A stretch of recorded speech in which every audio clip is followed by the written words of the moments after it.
Connection is it's not one big break until there's been hundreds of little breaks.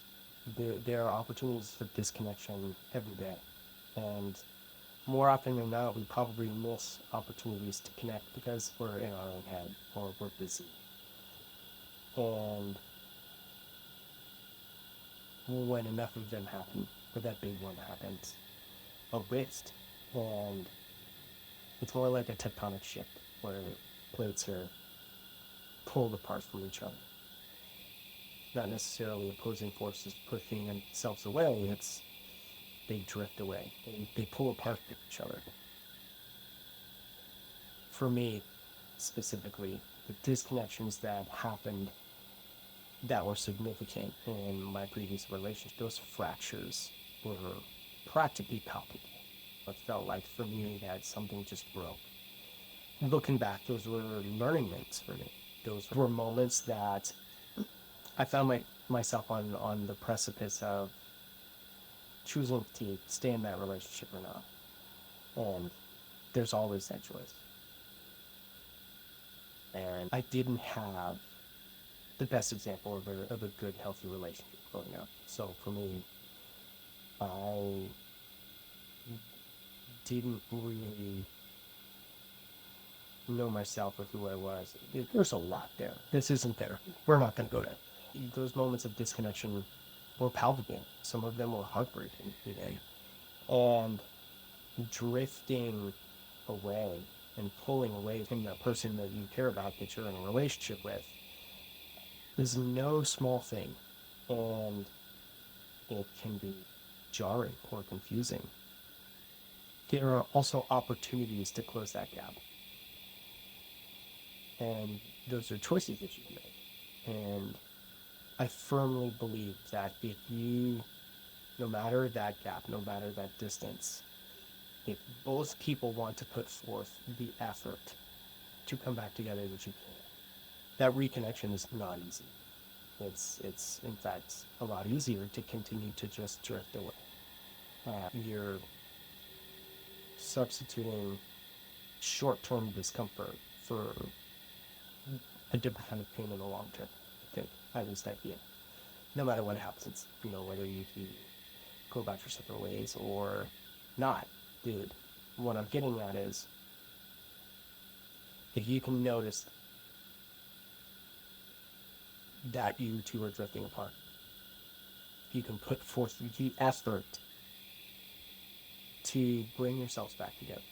And I'm not going to say it's easy. It's not. It takes grace, and it takes forgiveness of yourself and of your partner for whatever led to the disconnect. Most importantly is to work together, work independently, and together to create or cultivate or rebuild a safe space between the two. Because at least for me, in my moments of disconnection with my previous partners, the things that inevitably led to those relationships ending was an absence of feeling emotionally safe or mentally safe.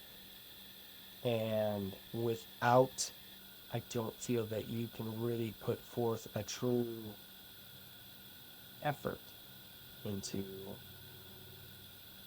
bringing each other back together. I don't think grace and forgiveness is as deep if you don't work to cultivate a place of safety for the both of you, where all of you is welcome and all of you is accepted. And you both work to understand and listen to what the other person is saying and understand who they are, who they've become, who they want to be. And I think that's a big thing. And it's something that I've seen in the relationships that I'm in orbit around is I can see disconnection, or I can see them being disconnected, and one or both parties are just settling with that, and they're going about their day, and that's adding to that drift, and it's adding to that distance between each other. And it doesn't matter if it's a big thing like saying something you regret, or if it's a lot of little things and you're not paying attention or not listening or not showing up fully invested. And having done both the settling of the circumstances and also working to bridge a disconnection that wasn't the cause of, and on the opposite, working to bridge a connection that I was the cause of. The choice to do the lab and work to bridge that disconnect, the level of effort and energy that you have to put in to create that emotional safety is not something that's going to happen overnight. And I think that's the frustrating thing for a lot of people who are trying to bridge that gap is, they're working to build this connection in the safety net. The other person is not going to be on the same timeline. And that can cause you to double down in your effort, or that can cause even more disconnection. And that's where I think a lot of grace and forgiveness and acceptance and understanding comes in. And it's time for a shameless plug. So, with Cups and Spoons, the app, it's there to help you both as a medium cultivate or rebuild that safe space. It is a guidebook in things to do for and with your partner where you have the ability, whether you're in the same room or in the same time zone, I see you. And it's in little moments. I think that safety isn't built within grand gestures, it's built in consistent, continuous effort. And as time goes on, if you do those once a week or a couple times a week or even one every day, it's that consistency that shows your partner that this is a safe space. And in doing those things and acknowledging those things that you can do through the app, it builds that safe space for you. And over time, your communication is going to improve. Your trust in your partner and your trust in the relationship is going to improve. And your emotional awareness of who your partner is and who they're becoming is going to improve. And that's why, and creating Cups and Spoons is why I've been building it and sharing it for the last 3 years. It's something that would have helped me in my previous relationships. And we can even take it one step further if you're in couples therapy and your therapist is utilizing the Hugs Help platform. They can see your interactions with your partner, and that allows them to better understand where you two are at. And that allows them to walk into the session with you to be more productive for that entire hour. So they can go, you guys did this, this, and this.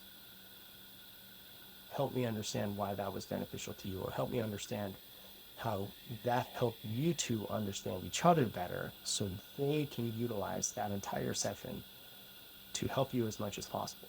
And that care that they're providing and the care that you're providing for each other is then pushed into the next week because, again, it's small, continuous efforts that build that safety and that help with that communication and that trust and that self-awareness. That's why I put Cups and Spoons out there. Is I saw something that would have helped me, that has helped me, that I can see helping other people. And I think it's, if you've ever had an inkling or an ideal or a hunch to want to be a better partner, cups and spoons can help that for you.